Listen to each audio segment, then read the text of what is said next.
Итак, 16-й псалом написан «Молитва Давида». Давайте прочитаем это писание. Значит, этот псалом пророк Давид написал тогда, когда терпел гонения со стороны Саула, испытывал разного рода испытаний. В этом псалме пророк Давид просит Бога быть его защитником. И как отмечают святые отцы, этот псалом приличествует вообще всякому праведнику, неправедно угнетаемому от кого-либо.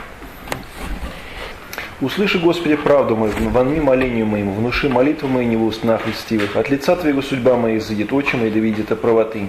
Искусилось и сердце мое, посетилось и ночью, искусил меня и не обретися во мне неправда». 1-3 стихи, пожалуйста. Значит, первый стих достаточно ясен для понимания. Здесь пророк Давид обращается к Господу и просит принять его мольбу и увидеть его правоту. Он осознает себя правым. Во 2 стихе он говорит: «От твоего лица суд мне да изыдет». Вот. Смысл этого выражения тот, что он говорит: ты для нас судья, вполне ведущий все наши деяния и помыслы, именно помыслы. Вот. Почему он говорит о правде своей, что он уверен, что помыслы его чисты пред Богом. В 3 стихе он говорит: «Искусилось и сердцем, и посетилось и нощью». Вот. «Искусил сердце», то значит, ты сердцевидец, испытал мое сердце, не нашел никакого злоумышления против Давида. Вот. Выражение «посетил ночью» можно понимать двояко. Либо в том смысле, что ночь, и это как бы символ разных скорбей, в то время как светлый день – это символ радости. Так вот, во время скорбей, которые обыкновенно обращают наш разум, Господь посетил Давида и увидел, что он сохранил свою правоту. Либо здесь, как отмечают святые отцы, подразумевается ночь в пещере. Мы помним, мы читали о пророке Давиде, когда он мог убить Саула, вот, но когда жизнь выходила из его власти, но он не поступил подобным образом. То есть вот может быть и такое толкование этого места. 3 стих, чем там заканчивается в японской Библии? «От мыслей моих не отступают уста мои», да? Как в русской? Сейчас, подождите. 3, посмотрите. Тут написано... Нет, тут написано: «И мои уста не совершают греха». Ага. Ну да, значит, все по-любому, разбивка другая. Значит, давайте прочитаем 4 и скажем тогда. Значит, «Я когда не возглаголю, то уста мои дел человеческие, за словеса у стен твоих, а сохрани их пути жестоки». 4 стих. Значит, деление 3 и 4 стиха немножко разное в славянской и, соответственно, японской и русской Библиях. Вот этот вот отрывок в делах «от мыслей моих не отступают уста мои», он относится в славянской к 4 стиху. Вот. Почему? Потому что здесь идет как бы противопоставление уст человеческих и уст Божьих. Вот поэтому по смыслу в славянской Библии это объединено в 1 стих 4. Смотрите, получается так, в японской получается так, и в русской: «Я как не сглаголю, то устами дел человеческих». Да. Вот. А за словеса у стен твоих сохранить пути жестоки, это получается в них отнесено. То есть последний... Нет, смотрите, подождите-ка. «Не обрейтесь во мне неправда». Тут ничего не нашел. 3. Ничего не... Неправда, да. Да. Да, значит, то есть то, что вот... Да. Да, в 4, все правильно. В 4 стих. В 4 стих перенесено. Да. И в японской то же самое. Да. И это, и это сделано потому, что... Не знаю, почему это сделано. Вот в славянском, во всяком случае, получается, что уста моя, уста твои. Здесь идет такое вот противопоставление. А здесь нет такого. Здесь уста мои в 3 стихе, а уста твои в 4. Понятно. Но в японской здесь написано «анатану кучибиру», правда? Можно сказать, что это именно уста, которые произносят слова. Совершенно верно. Понятно. Вот. Почему это сделано? Значит, под словесами у стен Божьих, словеса у стен твоих, где он говорит, подразумеваются заповеди закона, данного Моисеем. Вот, соответственно, уста человеческие, здесь вот по-славянски немножко по-другому. «Я когда не возглаголю, то уста мои дел человеческих». Вот здесь нюанс другой. То есть здесь дела человеческие – это неправильные дела. То есть ради заповедей Господних Моисей хранит, пророк Давид хранит пути жестоки. Тоже здесь нюанс. «Я охранял себя от пути притеснителя». Другой смысл. Вот. Ну, давайте сначала про слова скажем, а потом тогда про пути. Вот, то есть словеса у стен твоих, словеса у стен человеческих, это праведные и неправедные дела, заповеди и дела против заповедей. И вот Давид говорит, что он хранит заповеди Божии и не поступает по, так сказать, путям, как поступают неправедные люди. То есть такой смысл здесь. Вот, а здесь вот и русский по-другому совсем. Вот. И еще на одно различие обратим внимание. Значит, я охранял себя от путей притеснителя, да? А в славянском за словеса у стен твоих, а сохраних пути жестоки. Вот. Жесткими путями называются пути добродетели. То есть здесь нюанс другой. Он говорит, что он хранит пути Божьи, он хранит добродетели, путь по добродетелям. Жестокий путь, то есть тяжелый путь, трудный путь исполнения добродетели. А здесь я охранял себя от путей притеснителя, то есть наоборот получается. Как бы я не ходил по путям притеснителя. А на самом деле я сохранял... Я ходил по путям добродетелей. Жестокий путь, то есть трудный путь. Трудный путь. Узкий путь и тесные врата. Вот. В японском здесь так же, как по-русски, абсолютно. Вот. Поэтому, да, тут... Вот, и вообще, надо сказать, вот это выражение «пути жестоки», оно потом стало нарицательным. И у многих святых отцов встречается жестокие пути, то есть путь добродетелей. И очень часто, скажем, в житиях святых или в канонах вот, церковных это выражение встречается. Или даже такое выражение «острое житие святых», то есть ходьба как бы по острым черепкам, по осколкам. Вот настолько это трудный путь. То есть именно в таком смысле здесь нужно понимать это выражение. Вот таким образом, по славянской Библии в целом смысл 3-4 стиха получается такой. Пророк Давид говорит Господу: «Ты испытал мое сердце, посетил меня во время скорбей, вот, и ты видишь, что во мне не обретается неправда. Несмотря на то, что я храню жестокие пути, но я и это делаю ради твоих заповедей, а не отступаю, не поступаю по делам человеческим, то есть не избираю другие пути, помимо путей твоих добродетелей». Вот такой смысл. «Соверши стопы мои во стезях твоих, да не подвижутся стопы мои». 5 стих. Значит, здесь, как отмечает Ефимий Зигабин, в первой половине стиха под стопами имеется в виду движение разума. Вот, а во второй половине стиха под стопами вот, подразумевается движение телесное. Смысл тот, что пророк Давид просит Господа утвердить его разум, то есть утвердить его помышления. Вот, если помышления будут совершенно утверждены, тогда и все телесные его действия не будут его отклонять от истинного пути. Такой смысл. «Аз возвах, як услышал меня си Боже, преклони ухо твое мне, услыши глагола моя». 6 стих. Вот, «аз возвах» здесь в прошедшем времени стоит, в японской как? В настоящем. «Як услышал меня си Боже», в русской тоже, «ибо ты услышишь меня», здесь даже в будущем. Вот, значит, святые отцы обращают внимание, что смысл тот, что не напрасно взывал, говорит я к тебе, Боже, ибо ты давно уже услышал, что я молюсь тебе. Здесь прошедшее время стоит славянское. Вот выражение «преклони ухо твое мне», это образное выражение, молитвенное выражение, которое означает, что как вот врач склоняется ухом над больным, так он просит Господа услышать его. То есть смысл этого выражения, этого образного выражения, тот, что до глубины души пророк желает, чтобы его мольбы были услышаны и исполнены Богом. «Удиви милости Твоей, спасай уповающий на Тебя, противящийся десницы Твоей. Сохрани меня, Господи, як зениц ока, в крови крилу Твою покрывши меня. От лица нечестивых остраших меня, врази мою душу мою, одержаша. Тук свой затворишь, уста и глаголоши гордыню. Изгонящий меня не обыдоши меня, очи свои возложишь, уклоните на землю. Объяша меня, яко лев готов на лове, скимин обитая в тайнах». 7-12 стихи, пожалуйста.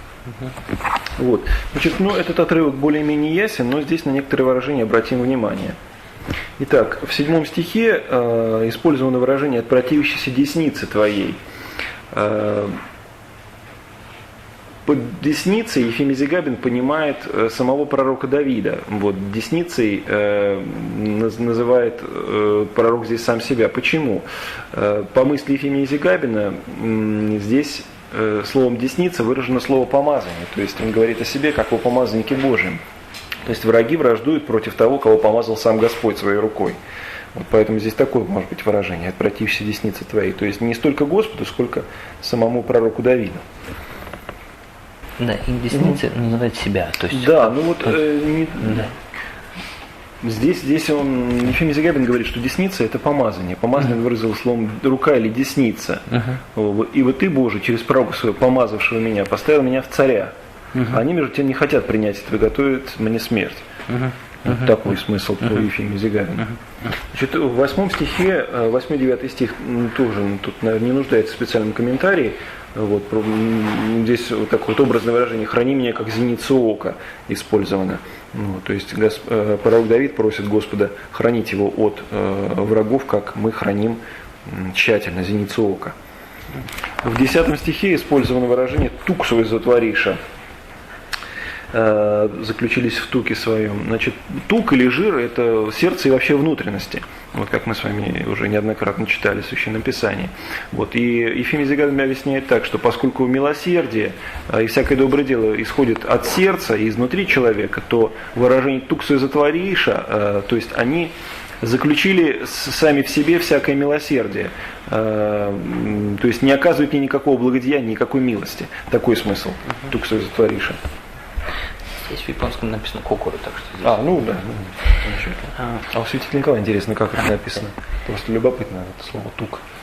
Вот, то есть современный японский перевод передает смысл выражения. Вот, но откуда возникло выражение «туксу затворишь»? Мы помним, что тук – это жертвенный жир, самая лучшая часть, которая приносится в жертву.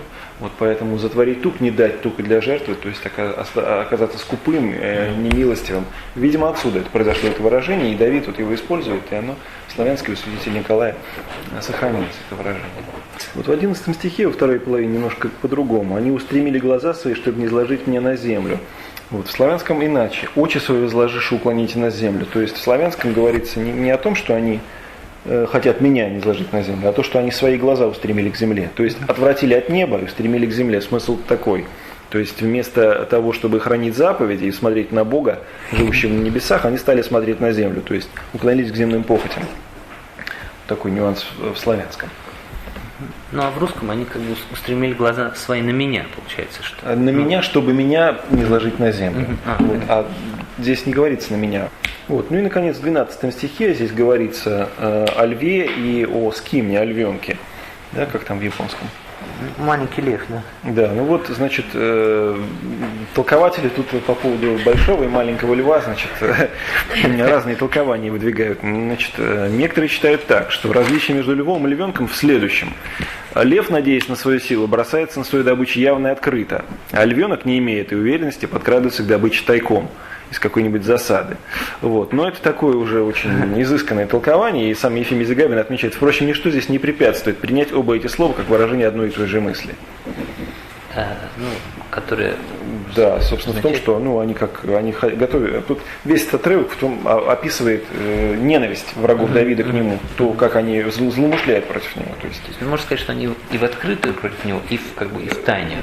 Ну, если принять это толкование, можно просто ведь это стихи прежде всего. То есть это поэтическое произведение, поэтому здесь и выражения такие, как зеницу ока, противящиеся десницы твоей, тук, затворишь, лев и львенок.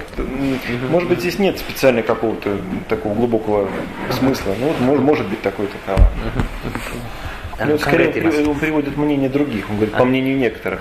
Сам же он считает, что, он приводит толкование, но говорит, что может быть не так такое. «Воскресни, Господи, предвари и запни им, избави душу мою от нечестивого, оружие мое от враг руки твоей я». 13 стих. Вот представляет долготерпение Божие, как бы некоторым покоем или сном Господа, вот пророк Давид здесь называет «воскресни, восстань, Господи». Предвари, то есть приостанови, говорит, врагов моих прежде, нежели не успеют привести в исполнение свои намерения. Вот. И выражение оружие твое от враг руки твоей я, то есть избавь душу мою от нечестивого мечом твоим.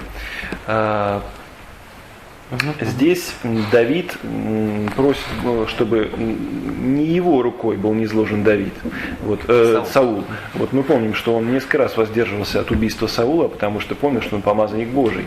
Вот. Но при этом он, конечно же, был врагом Давида, поэтому, как пишет Ефимий Зигабин, Давид воздержался от того, чтобы самому ему не сделаться цареубийцей.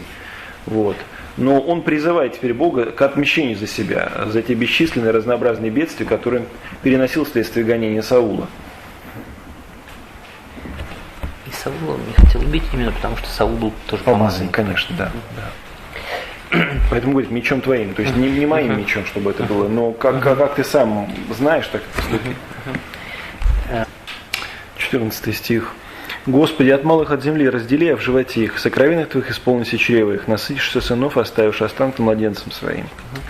Вот, 14 стих тут, опять-таки, немного по-другому читается, но сейчас попробуем смысл. Вот, от людей, рукой твоей, Господи, от людей мира. И по чтению современной японской Библии видно, что в 14 стихе пророк Давид просит о некоем разделении, отделении от людей мира. Вот. В славянском это яснее: от малых от земли раздели в животе их. То есть Ефимий Зигабин обращает внимание, в 13 стихе пророк Давид молится о том, чтобы Саул погиб не от его руки. Вот. И то, что действительно он не желает смерти Саула, а только того, чтобы враждебные действия были прекращены по отношению к Давиду, видно из этого стиха. Он просит, чтобы Господь еще пока враги мои живы, как говорит он, отдели их от людей добрых, да не будут первые сопричислены к этим последним. То есть здесь он просит о отделении еще при жизни злых людей от добрых. В 14 стихе. Почему, сейчас чуть дальше скажу. Пока вот на это. При жизни, имеется при жизни этих людей. При жизни этих людей. То есть он не хочет их убивать. Но он просит, чтобы они были отделены, разделены. То есть вражда прекратилась. То есть враги были каким-то образом рукой Божией отделены от людей праведных. Вот. Ну вот Ефимий Зигабин обращает внимание, что та же самая мысль у пророка Давида немножко по-другому выражена в другом месте. Откроем 68-й псалом, значит 67-й, да, в японском. 29 стих. «Изгладятся они из книги живых, и с праведниками да не напишутся». Вот. Но вот Ефимий Зигабин говорит, что здесь эта мысль выражена яснее, но та же самая мысль содержится в 14 стихе, разделив в животе их. Вот. И вообще говоря, достаточно сложный этот 14 стих.